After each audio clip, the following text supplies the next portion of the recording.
He used to say, I'll be in India for as long as God wants me here.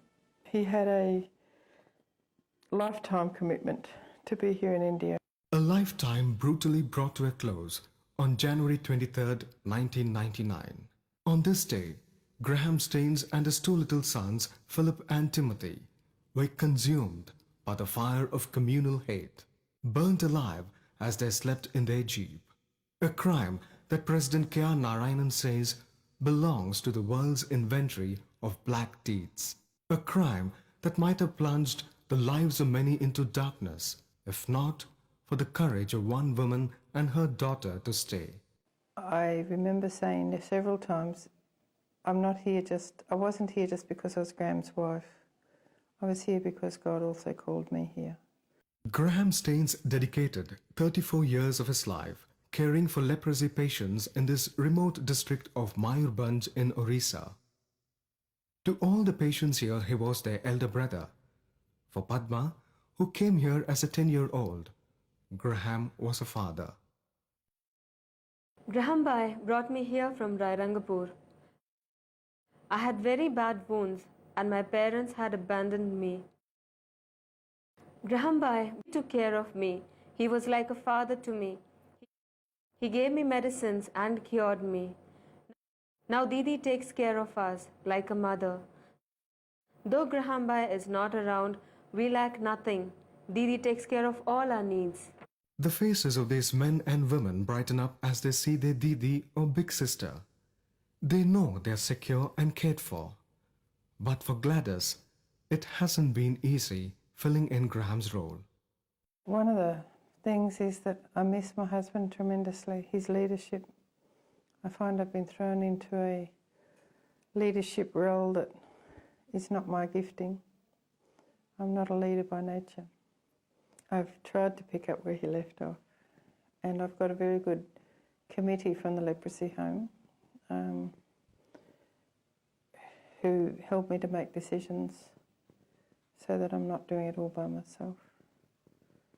But so they've given me a lot of encouragement and practical help also.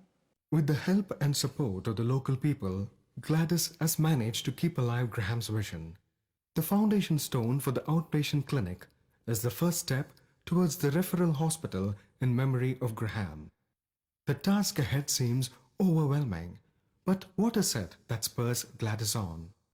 All of the patients are really, really encouraging to me. So I get a lot of joy in going out there and just talking to the patients, just in normal, not necessarily about anything in particular, but just being there. And for me, it's good, and I know that they get greatly encouraged by that.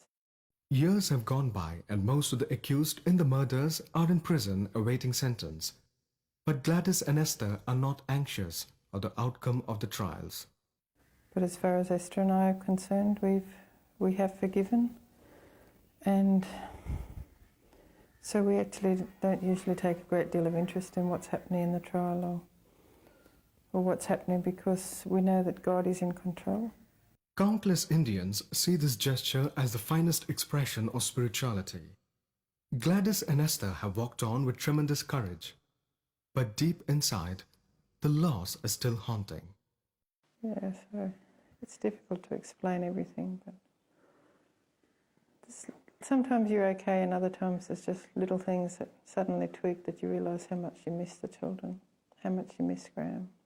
I mean, I miss his companionship, just being able to talk things over with him. I miss him not being around for Esther when Esther needs guidance, because he, as a father, had a lot of wisdom. Just that empty feeling of not having the children, not having Timothy particularly, because he was with me, Philip was at school, just coming and giving me the spontaneous love that children give to their parents. I really miss that. Precious lives brutally brought to a close. But Gladys does not for one moment doubt God's faithfulness in her life. She knows that she is not alone. Well, the Lord has been my rock and my fortress even before Graham died. I've been through several experiences in life where I've known that God has been there with me But certainly since Graham died, God has been, He's just been there with us, and I know that I've never doubted that He's with us. Been thankful for that. I've never doubted that He's in control. But I just know He's there. Even when you feel low, somehow you know that you're not there. You're not alone. Though they have lost their family to this land, Baripada is the only home Gladys and Esther really know. This is where they feel they belong. But is this going to be home forever? I feel a bit like Graham at the moment. Like he felt. When people ask me how long I plan to stay here, it's very much as long as I believe God wants me to be here.